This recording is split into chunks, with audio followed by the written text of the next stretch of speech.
अगले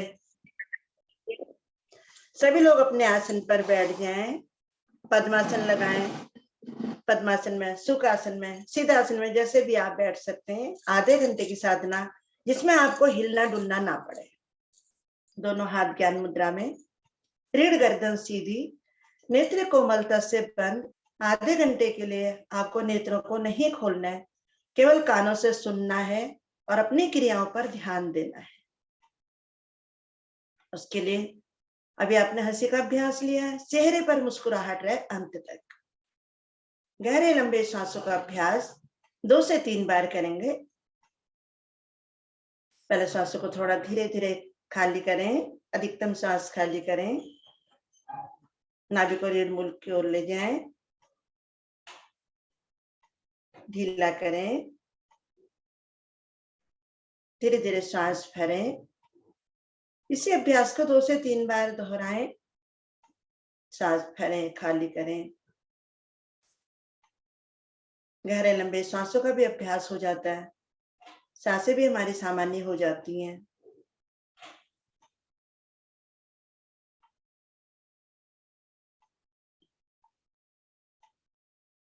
बढ़ते हैं अगले प्राणायाम की ओर। अगला प्राणायाम हम लेंगे कपालभाति। उसके लिए सभी लोग अपनी दोनों हथेलियों को पलटते हुए घुटनों पर रख लीजिए। घुटनों पर यानी कि पकड़ बनानी है और अंगुली और अंगूठा मेरा मिला हो, ये मेरा प्रयास हो। इससे मेरी रीढ़ बिल्कुल सीधी हो जाती है। अब क्या करना है आपको? पहले सांस भरनी है, सांसें आपकी सामान्य है। पहले धीरे धीरे अधिकतम सांस भरें,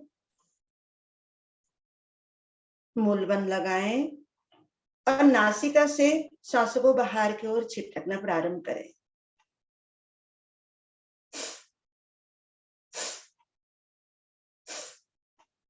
करें सभी लोग। 1 सेकंड में 1 बार, 1 मिनट में 60 बार। अपनी काउंटिंग जारी रखें, जल्दबाजी ना करें, प्रभाव को भी महसूस करें। केवल नासिका से मुझे सांसों को बाहर की ओर चिटकना है, मुंह की आकृति को बिगाड़े नहीं। शक्ति लगाकर सांसों को बाहर की ओर चिटकना है। मूलबंध आपका लगा हुआ है, जब मूलबंध खुलता है बार बार उसको लगाएं, यानी कि निष्कासन अंगों को ऊपर की ओर खींचना, यही मूलबंध है। करते रहें। रुकने की आवश्यकता पड़े बीच में रुकें, सांस भरें, खाली करें, फिर दोबारा से भरें, अधिकतम सांस भरें, मूलबंध लगाएं, फिर चिटकना प्रारंभ करें।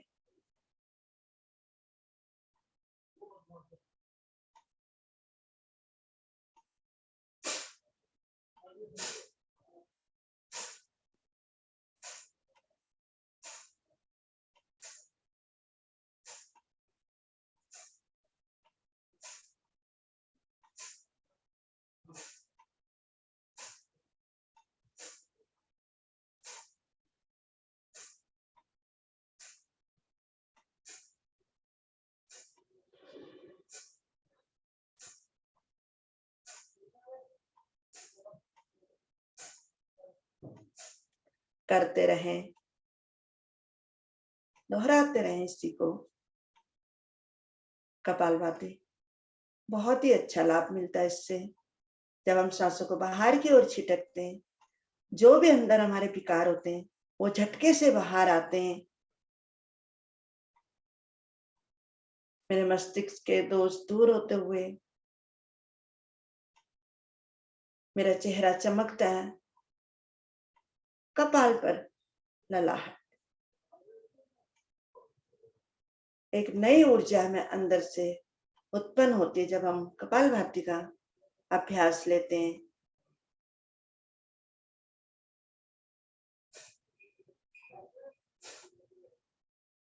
सांसों में भी कहीं रुकावट होती है, कोई साइनस के अगर किसी को परेशानी है वो भी इससे दूर होती है।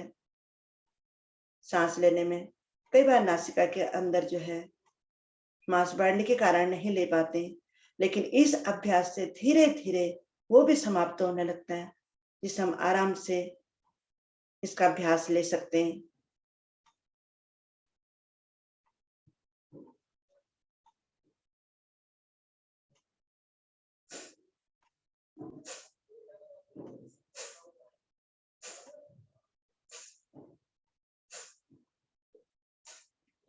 ध्यान है मेरे कंधे ना उचके ऊपर की ओर, इसीलिए मैंने घुटनों को पकड़ा हुआ है। कंधे ना उचके, केवल आपको नाभि पर ध्यान देना है। मेरी नाभि अंदर बाहर होती हुई मेरी सांसें जो है झटके से बाहर आती हैं, उसको देखें केवल। आए धीरे धीरे अधिकतम श्वास बाहर की ओर खाली करें। मूलबंद आपका लगा हुआ है, उड्डयन बंद लगाएं, जालंधर बंद लगाएं, थोड़ी सी गर्दन को झुकाएं, हल्का सा झुकाएं, रुके।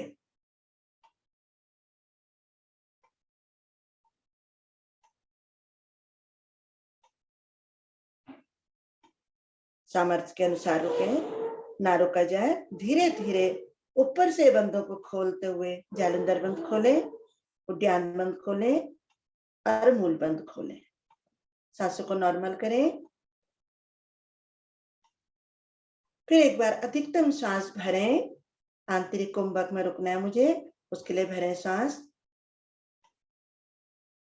मूल बंद लगाएं, उड्डयन बंद, जालंधर बंद, तीनों बंद लगाकर रुके कुछ क्षण।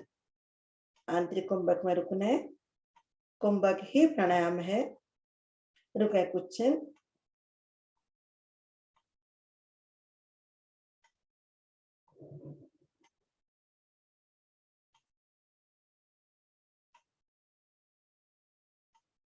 जब ना रुका जाए, धीरे धीरे ऊपर से बंदों को खोलते हुए कर्मानुसार आ जाए वापिस।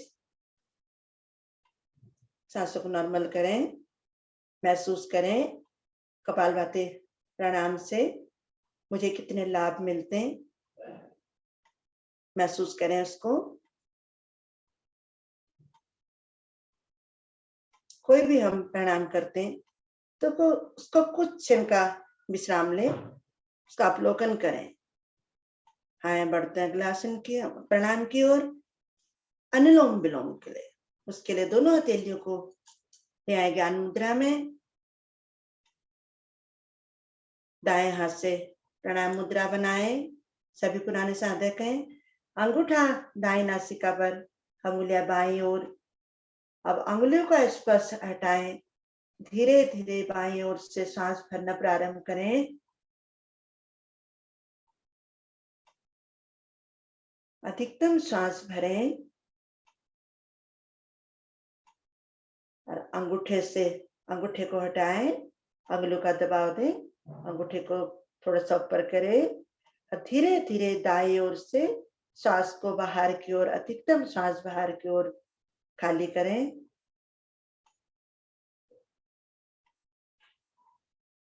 अब दाईं ओर से सांस भरें धीरे धीरे।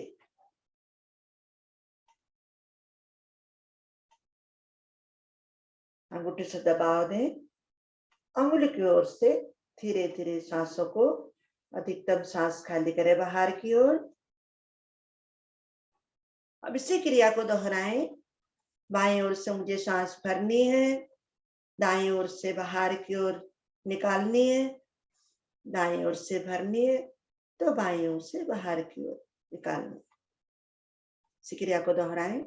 अनुलोम विलोम धीरे धीरे करेंगे, जिससे मुझे भी आवाज ना आए मेरी सांसों की। अपना ध्यान अपनी क्रियाओं पर रखें। आज हम बात कर रहे थे दाना मेथी के ऊपर, जो मेरे लिए बहुत ही लाभकारी औषधि का काम करती है। उसके लाभ आपको बता दिए गए और किस प्रकार इसको हमने प्रयोग में लाना है। सब्जी में हम डाल सकते हैं। कई सारे इसके लाभ आपको बताएं। बाकी जो बालों के लिए हम बात करेंगे, जिसके बालों में डैंड्रफ अधिक है, यानी कि जिसको रूसी भी बोला जाता है, बाल झड़ना, बाल रूखेपन बालों का, उसके लिए भी बहुत ही लाभकारी है दाना मेथी। रात को इसको भिगो दें, सुबह इसको बारीक पीस लें। अगर गर्मी के दिन है तो इसमें थोड़ा सा दही मिला लें, सर्दी के दिनों में दही नहीं मिलाना है। इसका हल्का हल्का मालिश करें अपने बालों की जड़ों में, बालों को अच्छा पोषण मिलता है। पूरे बालों में धीरे धीरे लगाएं जड़ में। 1 घंटे के बाद इसको फिर अच्छे से धो लें, नॉर्मल पानी से धो लें। हफ्ते में 2 से 3 बार इसको हम करते हैं, हमारे बाल झड़ने बंद हो जाते हैं, जो डैंड्रफ होती है वो भी समाप्त होने लगती है और बालों में अच्छी चमक आती है। लंबे घने बाल, सुंदर बाल बनते हैं। ये तो हुई बालों की बात। अपनी क्रियाओं पर ध्यान दें, अनुलोम विलोम का अभ्यास लेते रहें। अगला, कान, जिसके कान बहने लग जाते हैं उनके लिए दाना मेथी थोड़ा सा पीस लीजिए, उसमें दूध मिलाएं, उसको छाने और रख लें थोड़ी देर के लिए। अधिक देर के लिए बनाकर ना रखें, थोड़ा सा रखें। उसको जब कान में डालना हो थोड़ा सा हल्का सा गुनगुना करें, 2 से 3 बूंद कान में डालें। दिन में 3 बार करें, 2 से 3 दिन में बहुत आराम मिलता है इसमें। 2 से 3 दिन आप करेंगे, उससे अधिक ना करें, इसी में आपको लाभ मिलेगा। कहीं सूजन है, जैसे चेहरे पर हम सुबह उठते हैं, चेहरे पर हमारी सूजन आ जाती है, ये भी एक गंभीर बीमारी का रूप धारण बनने लग जाती है धीरे धीरे। इसके लिए भी दाना मेथी, आप इसको भी पीसें, इसका पेस्ट बनाएं, इसमें जौ का आटा मिलाएं थोड़ा सा, उसको अच्छे से मिलाएं, चेहरे पर लेप करें, 15 से 20 मिनट रखें, उसके बाद धो लें धीरे धीरे। ये भी समाप्त होने लगती है बीमारी। चेहरे पर सूजन आना गंभीर बीमारी है, यानी कि उल्टा सूजन जिसको बोला जाता है, इससे बीमारी समाप्त होने लगती है। लेते रहें अभ्यास अनुलोम विलोम का। शुगर वालों के लिए, हाई ब्लड प्रेशर वालों के लिए रात को भिगो दें, 1 चम्मच मेथी दाना भिगो दें, सुबह उसको थोड़ा सा गुनगुना करें, छाने। इसका पानी पीने से शुगर वालों के लिए भी बहुत ही लाभकारी है। हाई ब्लड प्रेशर वालों के लिए भी अगर चबाना चाहें, थोड़े से 2-4 दाने चबा लें, बहुत ही अच्छा लाभकारी है। इससे मेरा मोटापा भी कम होता है। अगर कहीं चर्बी अधिक है मेरे बाजुओं पर, मेरी जंघाओं पर, उसके लिए बहुत ही लाभकारी है। इसको रात को भिगो दें इसी प्रकार, सुबह गर्म करें, छाने और इसमें नींबू मिलाएं, थोड़ा शहद मिलाएं, इसको सिप सिप करके पिएं। यही बहुत लाभकारी है। मेरे पेट की चर्बी भी कम होती है इससे, मेरा मोटापा धीरे धीरे कम होने लगता है। बहुत ही लाभकारी मेथी दाने औषधि का रूप है। इसको आप इसी प्रकार से अगर अपने दिनचर्या में लेते रहेंगे, और इसके सर्दियों में हम लड्डू भी बनाकर खाते हैं, वो भी हमारे लिए बहुत ही लाभकारी है। पेट के सारे दोष हमारे दूर होते हैं। 1-1 लड्डू अगर आप सुबह खाएं, दूध के साथ लें, बहुत ही लाभकारी है। बढ़ते अगले, आए धीरे धीरे वापिस आए। बाईं ओर से आपने प्रारंभ किया था, बाईं ओर से जब आपकी सांसें बाहर आए तो आपकी क्रिया तभी पूरी होती है, तभी आपको वापिस आना है। अधूरी क्रिया छोड़कर ना आए, धीरे धीरे वापिस आए। हाथ नीचे, दोनों हाथ ज्ञान मुद्रा में महसूस करें। अभी आपने अनुलोम विलोम का अभ्यास लिया और मेथी दाने के बारे में भी आपको जानकारी मिली, किस प्रकार हमने उसको प्रयोग में लाना है और उसके क्या क्या लाभ हैं, उसको भी मन ही मन दोहराएं, उसका भी लाभ लें।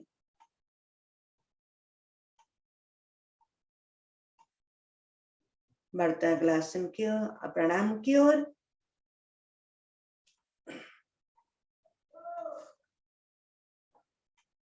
भ्रामरी प्राणायाम के लिए अंगूठे की बराबर की 2 उंगलियों को पलकों पर रखें, धीरे से रखेंगे, दबाना नहीं है। तीसरी अंगुली नासिका के नीचे, चौथी होंठों के नीचे।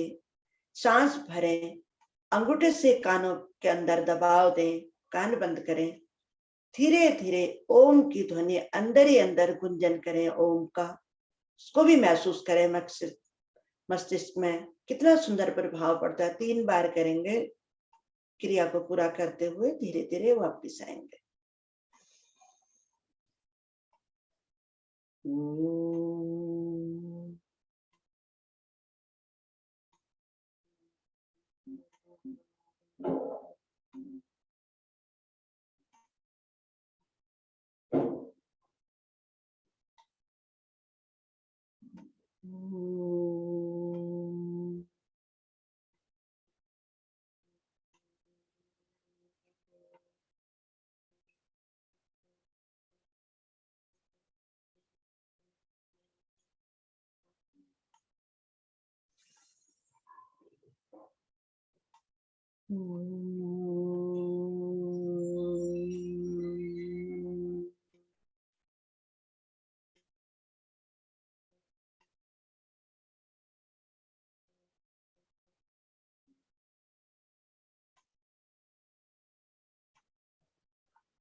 आए, धीरे धीरे वापिस आए सभी लोग।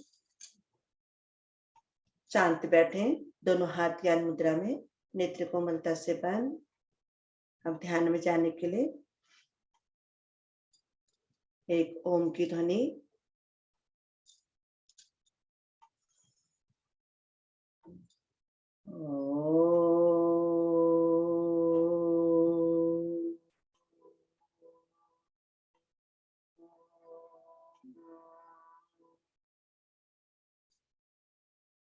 लघु ध्वनिया लेंगे। पहले मैं, फिर मेरे साथ आप लोग सभी मिलकर एक साथ। ओ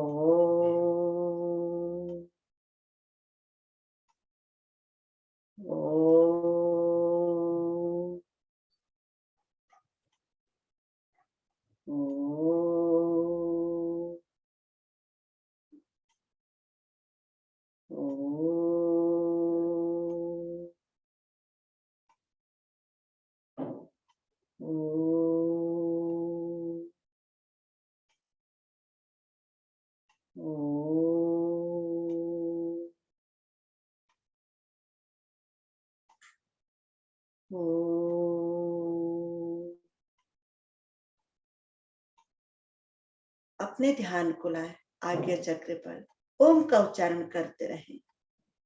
मेरे चारों ओर ओम ही ओम, उसका उच्चारण मुझे करना है।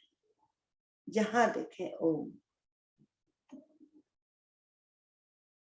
मेरे दाएं बाएं आगे पीछे ओम ही ओम। मेरा आज्ञा चक्र पर, उस पर ध्यान दें। पवित्र स्थान, मेरे प्रभु ने बहुत ही सुंदर स्थान चुना है, उसको देखें, उस पर ध्यान दें। धीरे धीरे अपने कंठ को विराम दें। केवल होठों से ही अजप अजप करते रहें। ओम का उच्चारण निरंतर जारी रहे।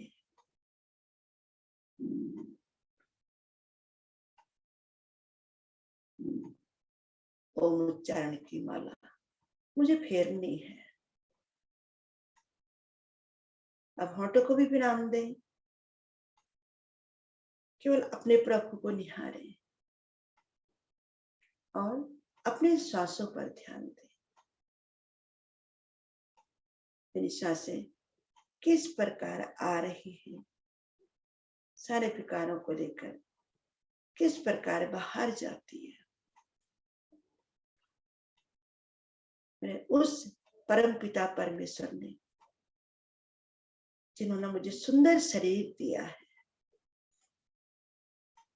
उसको निहारें। हम एक घर बनाते, मकान बनाते, उसमें देखते क्या क्या हमें करना है। जो चीज की कमी होती है, हमें लगता है इसकी कमी है, ये भी पूरी होनी चाहिए। ये तो मेरा शरीर है। हम मकान बनाते भूल जाते, लेकिन मेरे प्रभु ने मुझे इतना सुंदर शरीर दिया है। शरीर में पूरे भरपूर अंग दिए हैं। मेरे प्रभु की कारीगरी, उसको निहारें, उसको देखें, उसका धन्यवाद करें।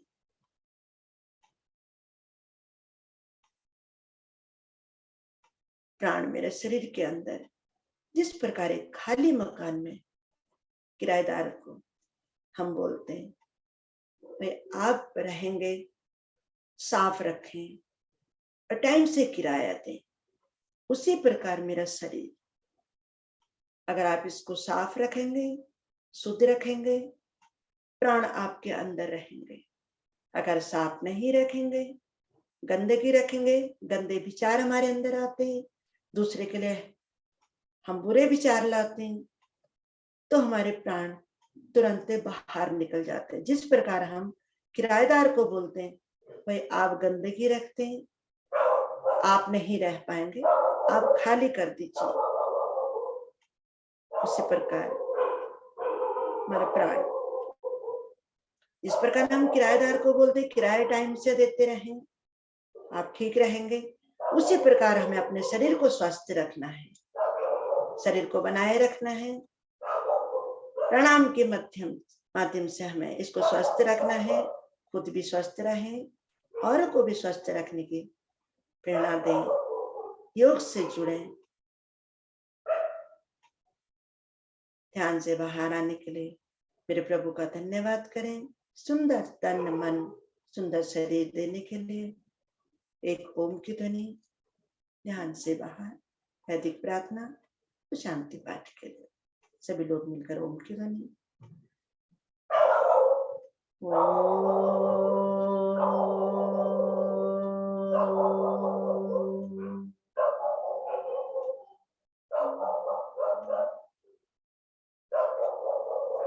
वैदिक प्रार्थना वो शांति पाठ एक साथ मिलकर बोले सभी लोग। ओम असतो मा सद्गमय, ओम तमसो मा ज्योतिर्गमय,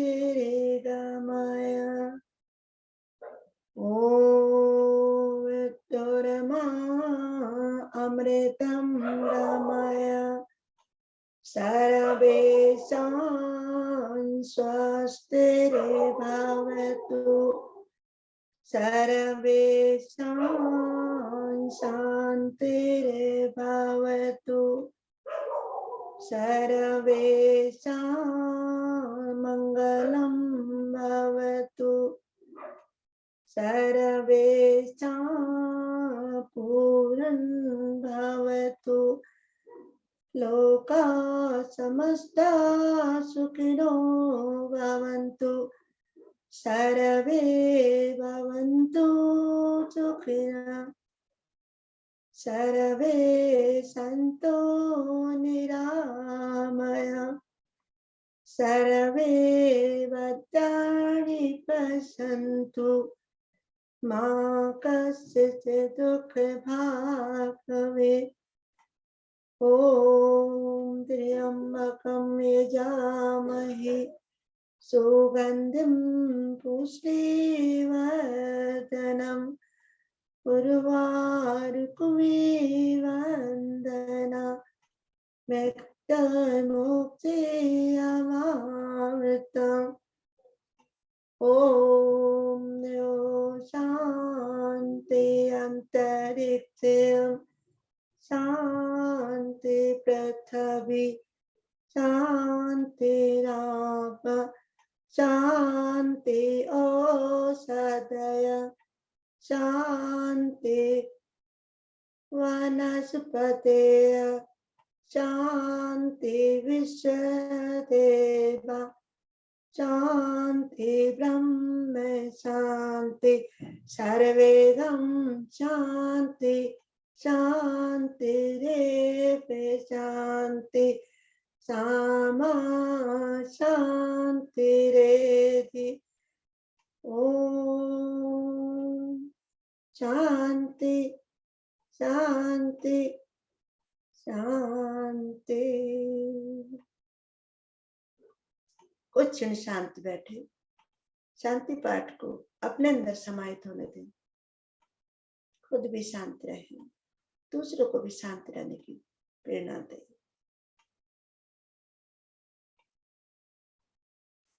दोनों हाथ उठाएं, प्रभु को नमन करें, गुरुजनों को नमन करें, घर्षण करें दोनों शरीरों में। एक खंड की आई हुई ऊर्जा को अच्छे से घर्षण करें, समय लगाकर करें।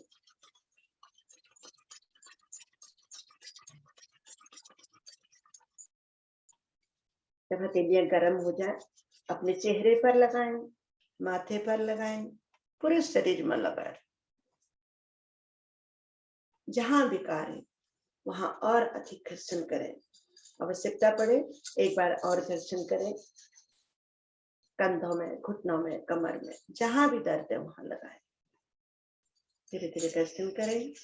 अंगूठे के बराबर की 2 उंगलियों से पलकों को सहलाएं। धीरे धीरे नेत्रों को खोलें, प्रभु के दर्शन करें, चारों ओर देखें, प्रभु को नमन करें, गुरुजनों को नमन करें, माता पिता को नमन करें।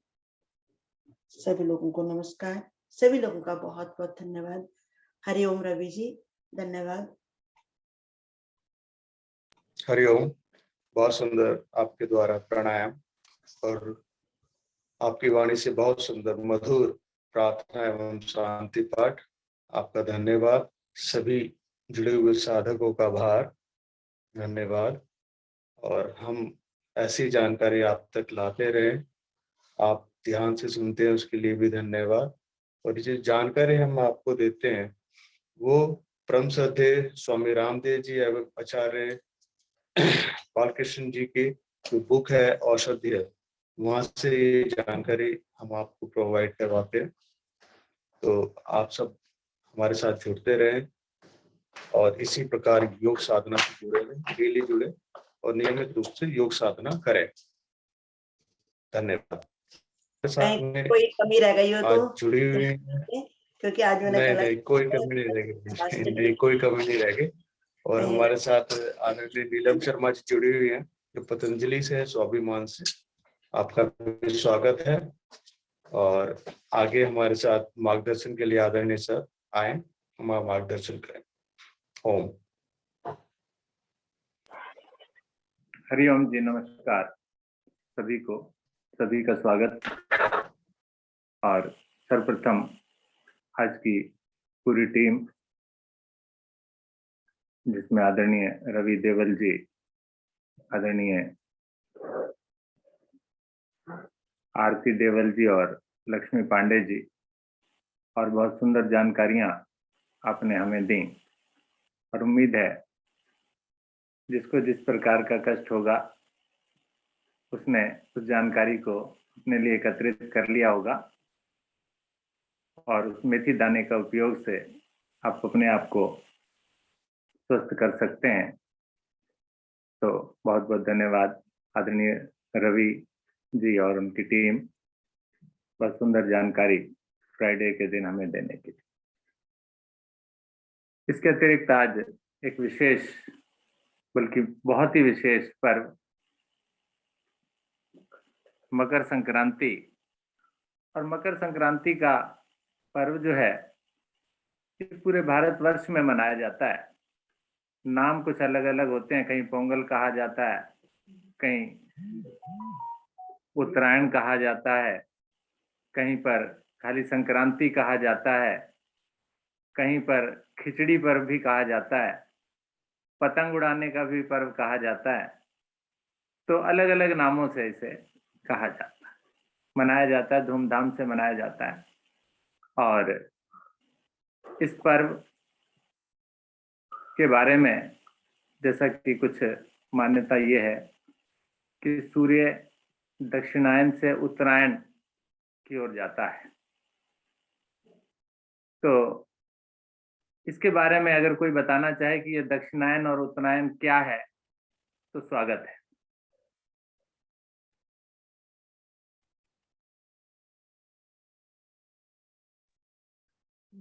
जिसको भी हो कि ये दक्षिणायन और उत्तरायण कहा तो जाता है, लेकिन इसकी जानकारी दें, आपकी क्या समझते हैं आप इससे? के पश्चात थोड़ी सी सर्दी का प्रकोप भी कम होने लगता है, सूर्य की स्थिति के आधार पर है। कोई बताना चाहेगा हमें? हरिओम सर। हाँ जी। दक्षिणायन का अर्थ होता है कि हम देह में स्थित होते हैं, इसमें आध्यात्मिक देह में स्थित होना, शरीर में स्थित होना, अपने शरीर के भाव में स्थित होना। उत्तरायण का अर्थ होता है आत्मा में स्थित होता, आत्मा की ओर बढ़ना। चलिए, बहुत बढ़िया। और कोई बताना चाहेगा? सूर्य की गति चेंज होती है तो चेंज आना शुरू हो जाता है, मौसम में भी चेंज आता है। ऐसे हम अपने विचारों में भी चेंज करें, जो पहले थे वो चेंज होता जाए, धीरे धीरे हमारे अंदर के विचार सब चेंज होते जाए। और संक्रांति होते जैसे संक्रांति, क्रांति आ जाती है, सूर्य की दिशा में भी क्रांति आती है, हमारे विचारों में भी क्रांति आए। जैसे योग से हम जुड़े हुए हैं, रोज के रोज जुड़ते हैं, तो हमें अपने अंदर परिवर्तन महसूस होना चाहिए। और विचारों में भी जैसे प्राणायाम में ध्यान के माध्यम से चेंज आना चाहिए, क्रांति आनी चाहिए। हरिओम सर। ठीक है जी, धन्यवाद, बहुत बहुत धन्यवाद। और कोई बताना चाहेगा? हाँ जी, बताइए जी। नीलम जी, स्वागत आपका। माइक ऑन कीजिए, माइक ऑन किए बिना बात नहीं बनेगी।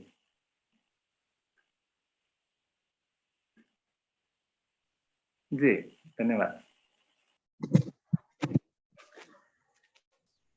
सभी बहनों को, भाइयों को संक्रांति की शुभकामनाएं। जैसे कि आदरणीय बहन जी ने अभी बताया बहुत सुंदर तरीके से, संक्रांति के बारे में मैंने भी जो सुना है कि एक तो होती है क्रांति। तो क्रांति हम किसी भी चीज के लिए करते हैं तो क्रांति अच्छी भी होती है और बुरी भी होती है। इसका जो पूरा नाम है संक्रांति, मतलब अच्छी ही क्रांति। बुरे विचारों से अच्छे विचारों में आना, बुरे कामों से अच्छे कामों में आना। अगर हम खाली क्रांति को लेते हैं तो क्रांति अच्छी भी होती है और बुरी भी होती है। तो संक्रांति का मतलब जो सुना है वो अच्छी क्रांति। जैसे अभी बहन जी ने बताया कि प्राणायाम के माध्यम से, अच्छे विचारों के माध्यम से और शरीर से आत्मा की तरफ जाने का जो उससे मेल होता है, ये दक्षिणायन से उत्तरायण का। तो संक्रांति का पूर्ण मतलब यही होता है कि हम अच्छी क्रांति की ओर बढ़े। ओम। धन्यवाद, बहुत बहुत धन्यवाद। और कोई बताना चाहेगा? हाँ जी, बोलिए। सर, हमारे शास्त्रों में जैसे दक्षिण दिशा को उतना शुभ नहीं माना गया है जितना उत्तर को माना गया है। तो जब हम दक्षिण दिशा से सूर्य उत्तर की ओर जाता है तो हमारे विचारों में क्रांति होती है, अलग क्रांति आती है। एक तो ये, और एक पृथ्वी का जो सरफेस होता है वो सूर्य की तरफ ज्यादा हो जाता है, इसलिए धीरे धीरे सर्दी चली जाती है और धीरे धीरे गर्मी आनी स्टार्ट हो जाती है, मतलब मौसम में परिवर्तन होता है।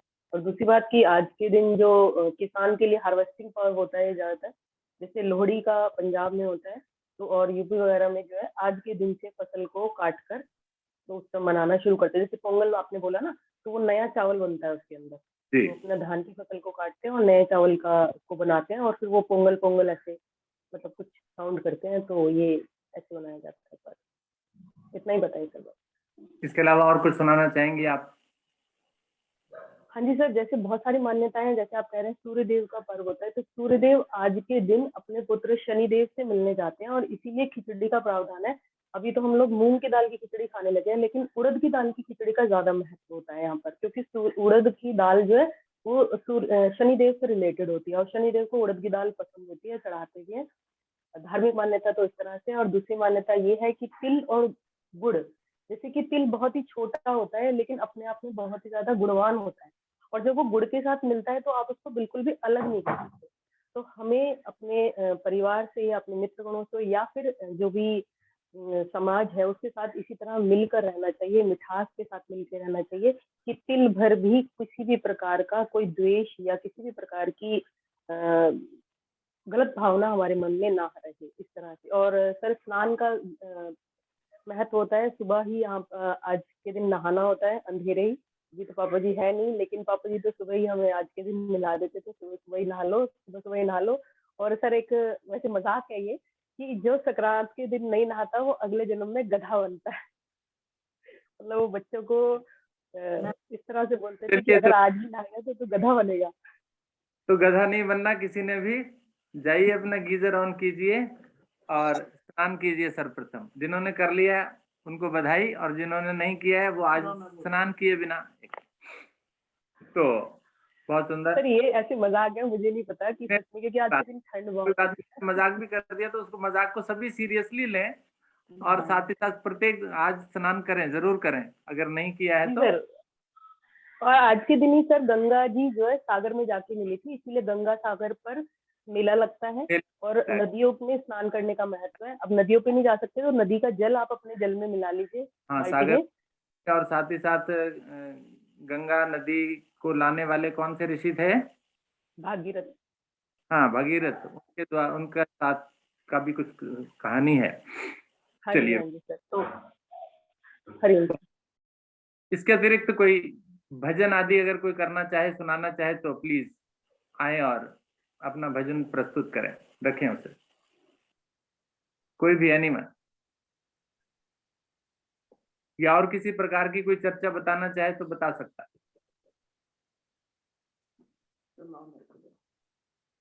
सर होली ब्यूटी जी के यहाँ बिहार में क्या होता है, वहाँ पर दही चिवड़ा खाते हैं, तो वो बता सकती हैं अगर फ्री है। होली ब्यूटी अगर आप हैं तो प्लीज आप बताइए थोड़ा सा। हेलो, सभी को मकर संक्रांति की बहुत बहुत बधाई, बहुत बहुत शुभकामना। अभी तो सर मैं खाना बना रही थी। तो सर बिहार में तो वही होता है, मकर संक्रांति में चूड़ा दही का बहुत ज्यादा ही महत्व है। चूड़ा दही खाते हैं, तिलकुट बनता है, स्पेशली तिल और गुड़ से मिला हुआ एक वो होता है, मिठाई टाइप की होती है, तो वो खाया जाता है। और शाम को खिचड़ी बनती है हमारे यहाँ। इस समय चूड़ा दही और शाम को खिचड़ी खाते हैं सर। तो ये है वहाँ का। किस प्रकार की होती है कुछ? जी खिचड़ी कोई विशेष प्रकार की होती है?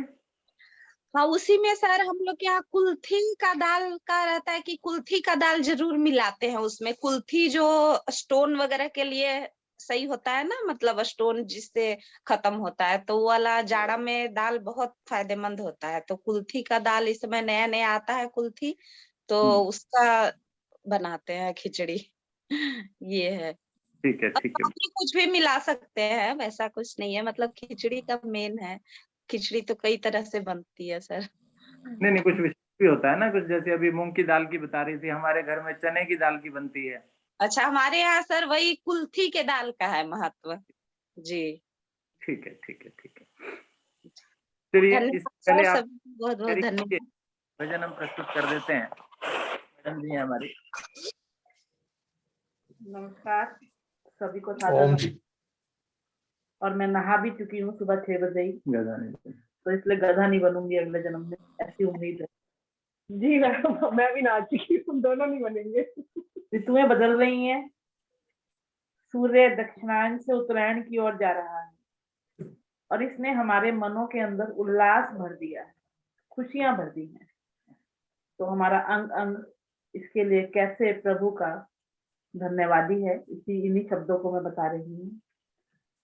प्रभु तेरा नाम लेकर एक गीत गा रहा हूँ, प्रभु तेरा नाम लेकर एक गीत गा रहा हूँ। संगीत है तुम्हारा, मैं तो बस गुनगुना रहा हूँ। संगीत है तुम्हारा, मैं तो बस गुनगुना रहा हूँ। अब अंग अंग को उठकर मैं अपने से जगा रहा हूँ। अब अंग अंग को उठकर मैं अपने में जगा रहा हूँ। उठ ए जबान मीठे शब्दों से कुछ सुना दे, उठ ए जवानी अब तो मीठे शब्दों से कुछ सुना दे। प्रभु खुद सुनेंगे तुझको, तुझको मैं बता रहा हूँ। प्रभु खुद सुनेंगे तुझको, तुझको मैं बता रहा हूँ। मीठे स्वर में कुछ मीठे गीत को गा ले। मीठे स्वर में कुछ मीठे गीतों को गा ले। कुछ मैं सुनी सुनाई तुझको सुना रहा हूँ। कुछ मैं सुनी सुनाई तुझको सुना रहा हूँ। क्या देखती हो आंखें, ये रंग रूप को छोड़ो। क्या देखती हो आंखें, ये रंग रूप को छोड़ो। अब रब का रूप देखो, अब प्रभु का रूप देखो। लो मैं दिखा रहा हूँ। प्राणों जरा संभलना, कहीं सांस ना रुक जाए। प्राणों जरा संभलना, कहीं सांस ना रुक जाए। प्रभु तेरा नाम लेकर एक गीत गा रहा हूँ। मेरे हाथ पांव उठो, श्रम करके यश कमा लो। मेरे हाथ पांव उठो, श्रम करके यश कमा लो। मेरी कर्म शक्ति तुम हो, तुमको उठा रहा हूँ। यानी कि हाथ पांव जो है हमारी कर्म शक्ति है। तो मेरी कर्म शक्ति तुम हो, तुमको उठा रहा हूँ। मेरे सिर में मेधा बुद्धि भगवान भर रहे हैं। मेरे सिर में मेधा बुद्धि भगवान भर रहे हैं। सन्मार्ग पर चलना यही सिखा रहे हैं। सन्मार्ग पर चलना यही सिखा रहे हैं। प्रभु कस के हाथ पकड़ो, प्रभु कस के हाथ पकड़ो। बच्चा हूँ बोझ ले लो, बच्चा हूँ बोझ ले लो। मैं डगमगा रहा हूँ, मैं डगमगा रहा हूँ। प्रभु तेरा नाम लेकर एक गीत गा रहा हूँ। संगीत है तुम्हारा, मैं तो बस गुनगुना रहा हूँ। धन्यवाद। प्रभु को हम हर समय अपने साथ रखें, उसकी कृपा बन हमारे ऊपर बनी रही। यही हमारी परमपिता परमात्मा से प्रार्थना। बहुत बहुत धन्यवाद सबको। बहुत बहुत धन्यवाद सुंदर भजन। आगे अगर कोई कुछ कहना चाहे, सुनाना चाहे या कोई जानकारी हमारे साथ शेयर करना चाहे मकर संक्रांति पर, तो आप बोल सकते हैं, अन्यथा समापन की ओर चलें। सर एक छोटी सी और आज जानकारी। के दिन हमारे यहाँ तो चूरमा बनता है, खिचड़ी नहीं बनती सर। आज के दिन हमारे यहाँ चूरमा बनता है, चूरमा। चूरमा? चूरमा? हाँ जी सर, खिचड़ी नहीं बना सकते आज हम, चूरमा ही बनेगा हमारे यहाँ। चूरमा, सब्जी, पूरी, छोले, कुछ भी बनाओ। जी सर।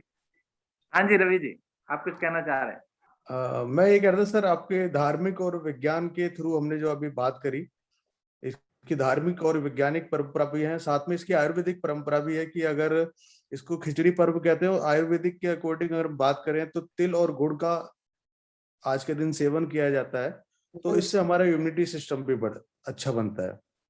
और साथ में जो खिचड़ी खाने का जो हम बात करते हैं, खिचड़ी बनती है, खिचड़ी जो खाते हैं उससे हमारा पाचन तंत्र मजबूत बनता है। तो इसका ये हमारे बेनिफिट है आज के इस पर्व के।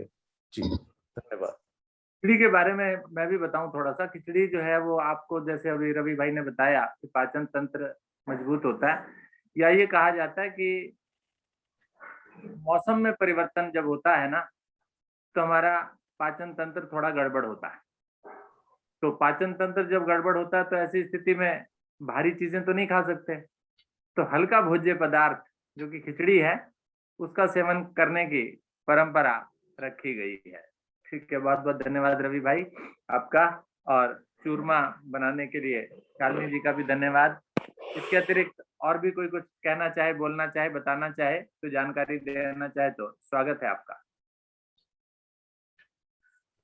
सर हमारे यहाँ तो काली खिचड़ी का महत्व है बहुत ज्यादा है। हाँ जी, काली खिचड़ी कैसी होती है? उड़द की दाल की। अच्छा, उड़द की दाल की।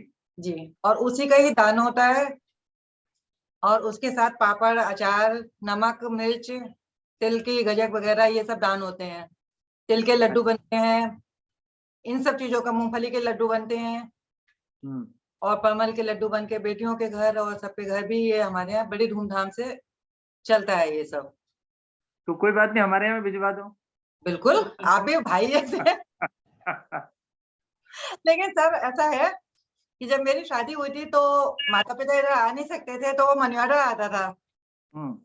तो आप मुझे अपना पेटीएम नंबर दे दीजिए, मैं आपको मनी ऑर्डर कर देती हूँ।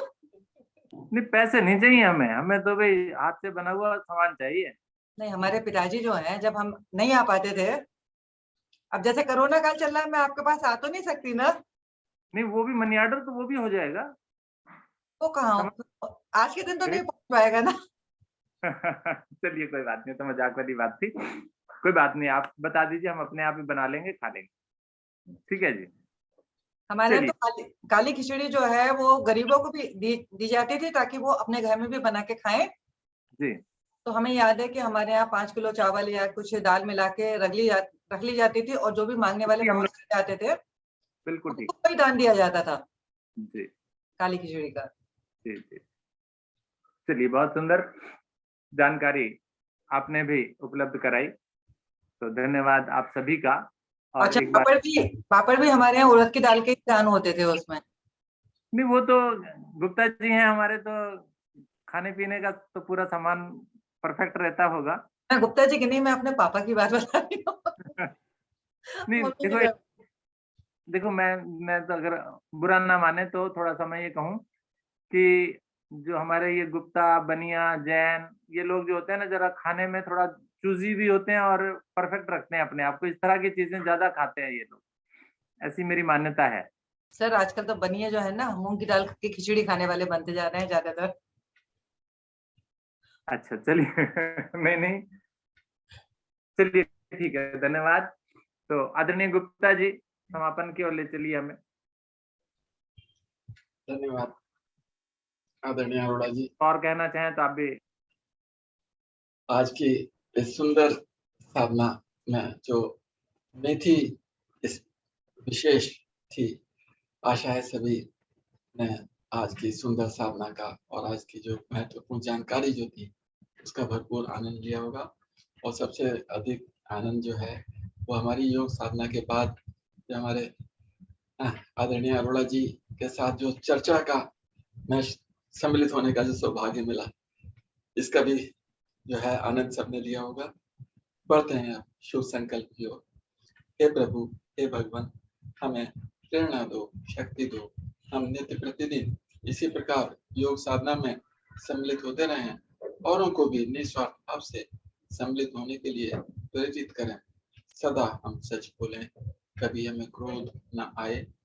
दिन भर में हमसे कोई भी ऐसा कार्य ना हो जिससे किसी को भी कोई कष्ट या हानि हो। उसके लिए हमारे दिल में बैर भाव ना आए, उनके लिए भी प्यार भाव भर जाए, और कष्ट को सहने की हमें क्षमता शक्ति मिले। इसी के साथ आज की सुंदर साधना को यहीं पर हम विराम देते हैं, और ईश्वर से ये भी प्रार्थना करते हैं कि इसी प्रकार कभी कभी हमें योग साधना के बाद आदरणीय अरोड़ा जी के साथ चर्चा का भी सौभाग्य मिलता रहे। सभी का बहुत बहुत धन्यवाद, सभी को नमस्कार, सभी का दिन मंगलमय हो। धन्यवाद, और नहा जरूर लेना जी सभी।